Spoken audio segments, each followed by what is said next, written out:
Minsan, ginamit ni Kristo ang larawan ng isang pastol at ang kanyang mga inaalagaang tupa. Kinumpara niya ang tunay na pastol sa isang nagpapanggap lamang. Sinabi niya, ang tunay na pastol ay sa pintuan dumaraan. Subalit ang huwad na pastol ay sa ibang paraan pumapasok sa kawan. Tulad ng mga akyat bahay gang dito sa ating bansa, na sanay magbukas ng bintana kung saan sila pumapasok sa tahanan ng kanilang binibiktima.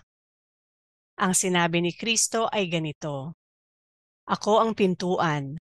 Ang sino mang pumasok sa pamamagitan ko ay maliligtas. Siya ay papasok at lalabas at makakatagpo ng pastulan.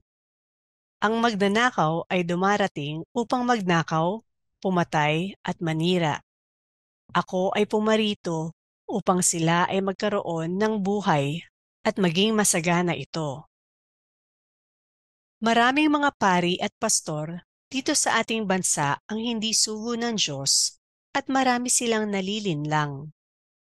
Maaaring sila ay galing sa seminaryo at nakapagbibigkas ng skriptura, subalit hindi sila marunong magpakain at magpalaki ng tupa, at karamihan sa kanila ay pinagkakaila pa ang mga katotohanang taglay ng Biblia. Sinasabi nila na puro kwento lamang ang nilalaman ng aklat na ito. Nang tuksohin ng dyablo ang tao, pinili niya ang asawang babae ang kausapin upang paglinlangan. Napaniwala nga ni Satanas si Eva na hindi siya mamamatay kahit kumain siya ng pinagbawal na prutas. Pumitas si Eva at binigyan niya ang kanyang asawa na kumain din. Nahulog sa kasalanan ng tao at nakapasok ang kamatayan sa pamamagitan ng kanyang kasalanan.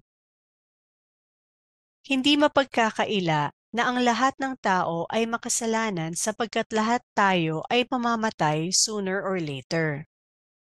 Subalit, ang mabuting balita na isinisigaw ng Biblia ay may buhay na walang hanggan. At ito ay ang handog ng Diyos sa pamamagitan ng kanyang anak na si Jesus. Kaibigan, si Hesukristo ang anak ng Diyos na nagkatawang lupa upang maialay niya ang kanyang buhay para sa kapatawaran ng kasalanan. Ang ikatlong pangako ni Kristo sa mga lumalapit at naniniwala sa Kanya ay magkakaroon sila ng buhay na masagana.